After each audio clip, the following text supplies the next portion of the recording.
और खबरों में सबसे पहले बात सुप्रीम फैसले की।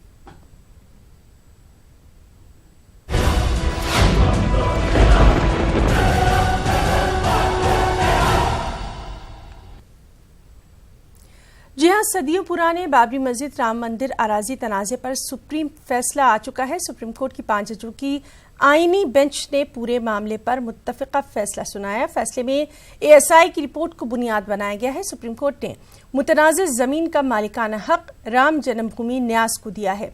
राम मंदिर की तामीर के लिए मरकजी हुकूमत को ट्रस्ट बनाने का हुक्म दिया गया है। सुप्रीम कोर्ट ने मुतनाज़िर जमीन से निर्मोही अखाड़ा, शिया वक्फ बोर्ड और सुन्नी वक्फ बोर्ड का दावा खारिज कर दिया। ताहम सुप्रीम कोर्ट ने सुन्नी वक्फ बोर्ड को मस्जिद के लिए मुतबादिल 5 एकड़ जमीन फराहम कराने का हुक्म दिया है।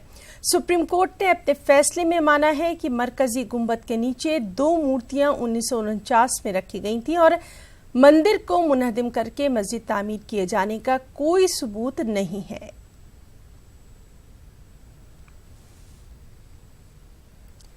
कन्वीनर बाबरी मस्जिद एक्शन कमेटी जफरयाब जीलानी ने कहा कि हम सुप्रीम कोर्ट के फैसले का खैर मकदम करते हैं, मगर हम इस फैसले से मुतमईन भी नहीं हैं।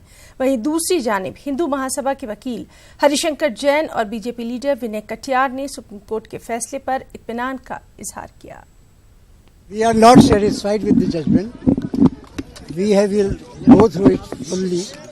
Then we will decide what future course of action will be ours.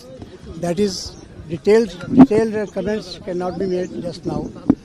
But we can say that the judgment is, there are several contradictions in the judgment and there are some incorrect findings also. So we will examine them. But naturally it is judgment of Supreme Court, we respect it. There is no question of, and we appeal to the nation to observe restraint and peace. एक ऐसा फैसला है जिससे हिंदू जनमानस और यहाँ का बच्चा खुश है कि वहाँ से राम मंदिर बनाने का मार्ग प्रशस्त होगा। ये कोई किसी की विजय नहीं, किसी की पराजय नहीं है। ये भगवान राम का अस्तित्व का मामला था। ये इस देश के कण कण में भगवान राम विराजे हुए हैं। इस देश की अस्मिता भगवान राम से है, इसलिए इसको विजय के रूप में मत देखिए, बल्कि जो राइट था, जो ले लिया गया था, आज सुप्रीम कोर्ट ने उसको सही किया है। हिंदुओं के पक्ष में ऐसा फैसला दिया है। हमारी जीत हुई है और वो जीत सबसे बड़ी जो वो प्रमाण जमीन ने दिया है, रामलला की जन्मभूमि ने प्रमाण दे दिया, क्योंकि जो खुदाई में मिला है वो सब राम जन्मभूमि के ही पत्थर कसौटी के खंभे, मूर्तियां, शिलालेख, ये सब कुछ वहीं से मिला है। तो वो हमारी जीत हुई है। अब सरकार के पास जिम्मेदारी आई है, वो ट्रस्ट बना करके मंदिर का निर्माण करे। और शिवसेना के सरबराह उद्धव ठाकरे ने सुप्रीम कोर्ट के इस फैसले का खैर मकदम किया। मुंबई में प्रेस कॉन्फ्रेंस से खिताब करते हुए उद्धव ठाकरे ने कहा कि आज का दिन तारीख में सुनहरे लफ्जों में लिखा जाएगा। उन्होंने ये भी कहा कि वो बहुत जल्द अयोध्या भी जाएंगे। मैंने कहा कि आज का दिन अपने हिंदुस्तान के इतिहास में एक अलग दिन है, सुवर्ण दिन जिसे कहा जा सकता है। और आप सभी को याद होगा कि पिछले 24 नवंबर को मैं अयोध्या गया था और जाते वक्त शिवनेरी, यानी कि जहां हमारे दैवत शिव छत्रपति महाराज का जन्म हुआ था, वहां की मिट्टी मैं वहां लेके गया था और मेरे मन में एक विश्वास था कि जिस मिट्टी ने चमत्कार को जन्म दिया है, वो मिट्टी जरूर चमत्कार दोबारा करेगी। और यकीन हो ना हो, विश्वास भरोसा हो ना हो, पूरा 1 साल होने के अंदर नतीजा आप देख रहे हो। और मैं जरूर आने वाले 2-3 दिन में फिर से एक बार शिवनेरी पर जाऊंगा। और कोशिश मेरी ये भी रहेगी, कोशिश मतलब मैं तो जाना चाहता हूं और जाऊंगा भी। आने वाली 24 तारीख को शायद मैं जरूर अयोध्या जाऊंगा।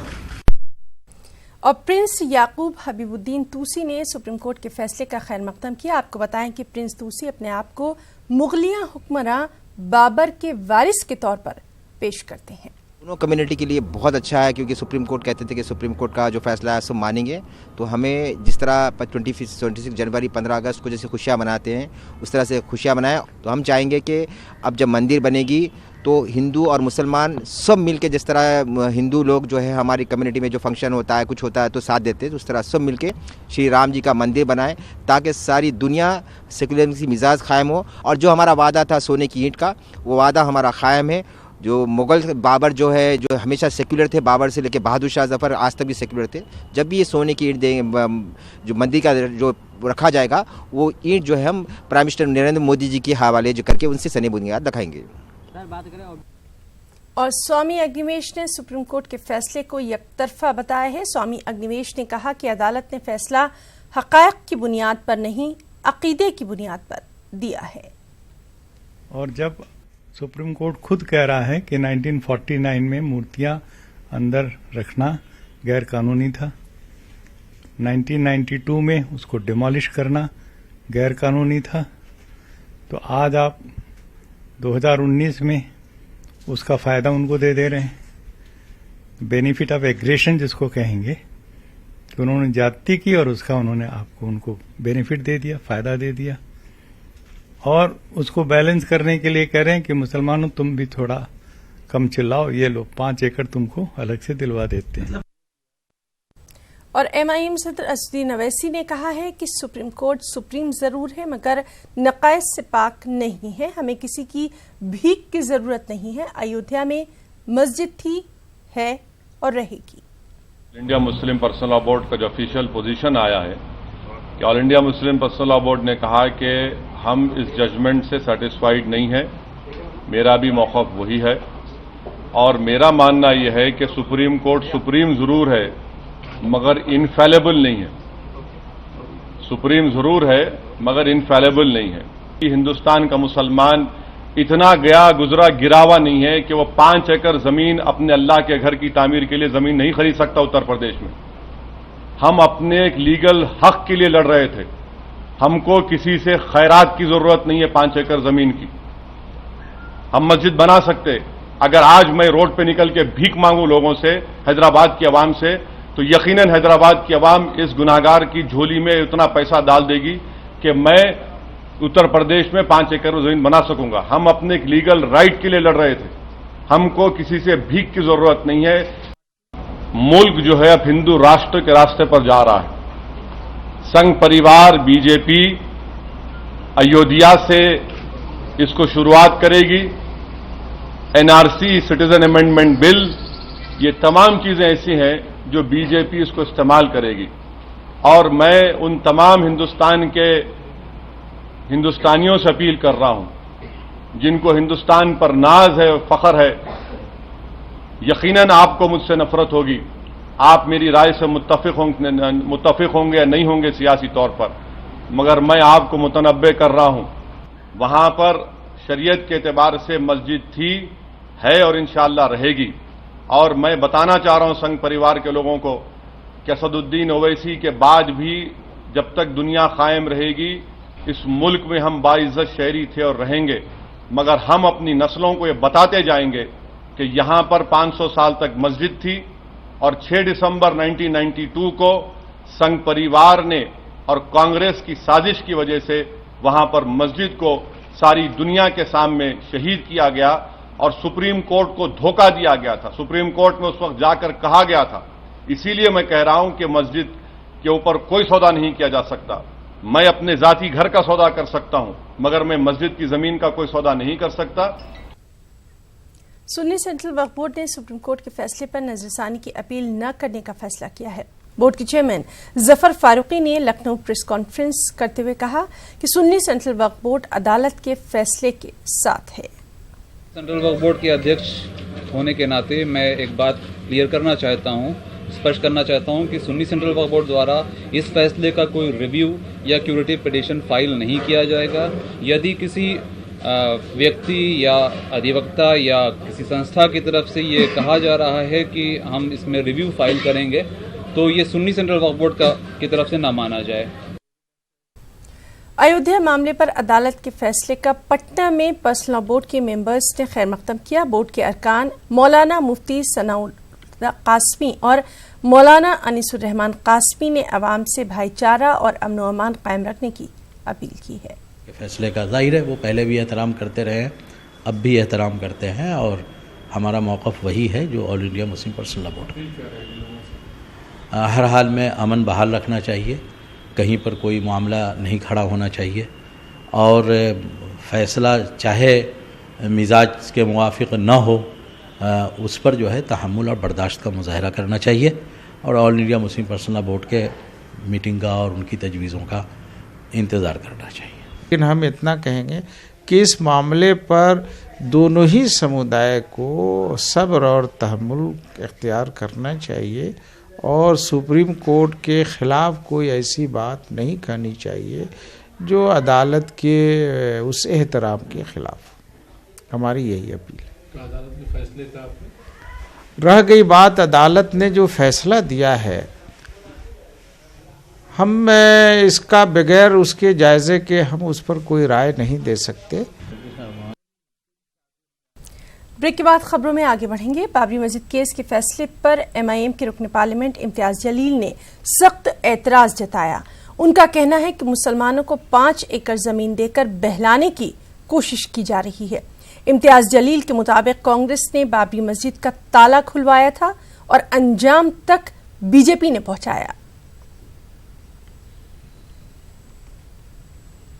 और वहीं जयपुर के मुस्लिम मुसाफिर खाने में अयोध्या मामले पर सुप्रीम कोर्ट के फैसले के बाद राजस्थान मुस्लिम फोरम की जानिब से अहम मीटिंग का इनेकाद किया गया। मीटिंग में अयोध्या के फैसले पर तबादला ख्याल किया गया। फोरम ने सुप्रीम कोर्ट के फैसले का खैर मकदम किया। मीटिंग के बाद फोरम के जिम्मेदारों से खास बातचीत की हमारे नुमाइंदे अरबाज अहमद ने। We are not satisfied with the judgment, but whatever it is, supreme court का जजमेंट है, वर्डिक्ट है, फाइनल है, उसको हम कबूल करते हैं। अब आगे क्या आप लोगों का रहेगा? देखिए ऐसा है कि जो मुसलमानों का मुत्तहिदा मौक़िफ़ है वो तो वकील साहब ने आपके सामने रख दिया। अब एक अहम बात जो रह गई है जिसकी तरफ सुप्रीम कोर्ट को भी ध्यान देना चाहिए वो ये है कि उसने अपनी क्या नाम है रीडिंग के अंदर या अपने उसके अंदर फैसले के अंदर इस बात को माना है कि 1949 में वहाँ पर मूर्तियाँ रखी गई थी और ये एक तरीके से क्रिमिनल एक्ट था और उसके बाद 1992 में मस्जिद जो शहीद की गई वो भी एक तरीके से क्रिमिनल एक्ट था। इसको सुप्रीम कोर्ट ने एडमिट किया है। जब सुप्रीम कोर्ट इस चीज़ को एडमिट कर रही है कि क्रिमिनल एक्ट था और इसको करने वाले क्रिमिनल्स थे तो हम ये उम्मीद करते हैं कि जिस तरीके से अभी तक डे टू डे हियरिंग करके और बाबरी मस्जिद का फैसला सुनाया गया है तो चूँकि वो लिब्रान कमीशन की रिपोर्ट भी आ गई और बहुत सारी चीज़ें आ चुकी हैं और अभी तक जो मुजरिमीन हैं वो आज़ाद घूम रहे हैं, उनको करार वाक़ई सज़ा नहीं मिली है।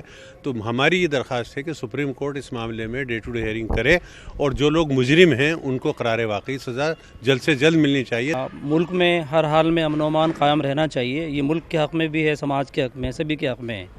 लेकिन एक बात ज़रूर कहना चाहेंगे इस मौके पर, अमन कायम होने के लिए और अमन व अमान सही तरह से हो, एक तो ये कि कुछ चीज़ें हैं, कुछ कही जाएँ, अपील की जाए और लोग बात मान लें, लेकिन अमन कायम सही मानों में तभी हो सकता है जबकि इंसाफ कायम हो, इंसाफ के मुताबिक फ़ैसले हों। तो हमें आज के फ़ैसले की रोशनी में, और ये उम्मीद भी थी आज के दिन से और इस फ़ैसले से कि हमारे यहाँ के कानून का और हमारी अदलिया का ऐसा पैगाम पूरी दुनिया में जाएगा कि उसका वक़ार बहुत ऊँचा होगा।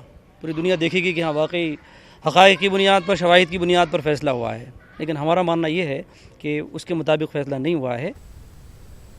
और वहीं गुलबर्गा शुमाल की रुकने असेंबली बेगम कमरुल इस्लाम ने सुप्रीम कोर्ट के फैसले को काबिल एहतराम करार दिया। ताहम उन्होंने ये भी कहा कि वो मुस्लिम पर्सनल लॉ बोर्ड के मौक़िफ़ के साथ हैं। गुलबर्गा में न्यूज़ 18 उर्दू से ख़ास बातचीत में बेगम कमरुल इस्लाम ने आम शहरियों से अमन व अमान बनाए रखने की अपील भी की है। आज जो मुल्क के सबसे बड़े सुप्रीम कोर्ट का जो ये फ़ैसला आया है वो काबिल एहतराम है। हम लोग मुस्लिम पर्सनल लॉ बोर्ड के साथ हैं, जो भी वो लोग फ़ैसला लेंगे हम सब उनके साथ हैं। और मैं आम शहरियों से ये कहती हूँ कि आप लोगों से रिक्वेस्ट है कि आप कोई जज्बाती नारे वगैरह ना लगाएं, बल्कि शांति का मुजाहरा करें और पीसफुल रहें। और मेरठ में मुस्लिम दानिशवरों ने सुप्रीम कोर्ट के फैसले पर अपने तासुरात का इजहार किया। मुस्लिम दानिशवरों ने कहा कि हम सुप्रीम कोर्ट का एहतराम करते हैं, लेकिन हमें इस फैसले से मायूसी ही हुई है। साथ ही उन्होंने लोगों से अमन व अमान और भाईचारा बनाए रखने की अपील की।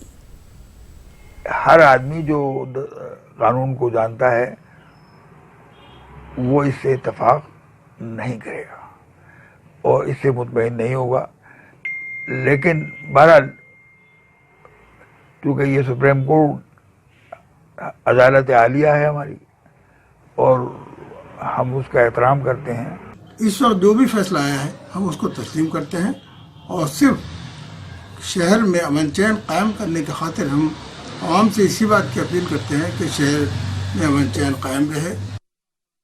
और वहीं सुप्रीम कोर्ट के फैसले पर बाबरी मस्जिद बचाओ कमेटी के जिम्मेदारान ने अपने तासुरात के इजहार में कहा कि इस फैसले से मालेगांव की सेकुलर आवाम खुश नहीं है। उन्होंने ये भी कहा कि फैसले के खिलाफ वो रास्तों पर उतरकर एहतजाज करेंगे। वाज़ेह है कि 1992 में जिस वक्त बाबरी मस्जिद शहीद की गई थी, उससे कबल मालेगांव में मस्जिद की बाजियाबी के लिए पहला एहतजाज हुआ था। ये एहतजाज बाबरी मस्जिद बचाओ कमेटी के बैनर तले किया गया था।